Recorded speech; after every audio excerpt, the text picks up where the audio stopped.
નમસ્કાર મિત્રો, વિડીયોમાં તમારું સ્વાગત છે। જી હા મિત્રો, અત્યારે હાલ મોટા અને મહત્વના સમાચાર સામે આવી રહ્યા છે। તો મિત્રો વાત કરીએ તો જૂનાગઢના સુપ્રસિદ્ધ ગિરનાર પર્વત પર આવેલા અંબાજી માતાના મંદિર અને દત્તાત્રેય ભગવાનના મંદિરની આસપાસ ગંદકી અને બિન આરોગ્યપ્રદ વાતાવરણને લઈ ગુજરાત હાઈકોર્ટમાં થયેલી જાહેરાતની રીતમાં હાઈકોર્ટે રાજ્ય સરકાર અને સ્થાનિક સત્તાવાળાઓએ ગિરનાર પર્વત પર પ્લાસ્ટિકના ઉપયોગ કરતા સદ્ધર પ્રતિબંધ લગાવવામાં નિર્દેશ કર્યો હતો। જી હા મિત્રો, અત્યારે હાલ મોટા સમાચાર સામે આવી રહ્યા છે।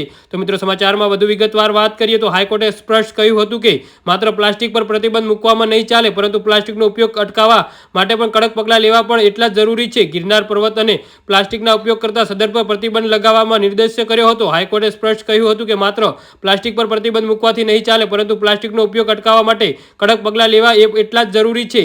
ગિરનાર પર્વત પર અંબાજી માતાના મંદિર અને દત્તાત્રેય ભગવાનના મંદિરની આસપાસની ગંદકી સહિતની તમામ સમસ્યાનું નિરાકરણ કરવા સરકાર અને સ્થાનિક સત્તાવાળાઓએ હાઈકોર્ટને કડક તાકેદારી કરી હતી। કેસની સુનાવણી દરમિયાન હાઈકોર્ટે જૂનાગઢ કલેક્ટર સહિતના સત્તાવાળાઓએ કામગીરી સામે સવાલ ઉઠાવ્યા હતા। જી હા મિત્રો, તો આના વિશે તમારું શું કહેવું છે તો નીચે અમારી કોમેન્ટ બોક્સમાં જરૂરથી જણાવજો અને અમારી યુટ્યુબ ચેનલને સબસ્ક્રાઇબ કરવાનું ભૂલતા નહીં। વિડીયો પૂરો જોવા બદલ તમારો ખૂબ ખૂબ આભાર।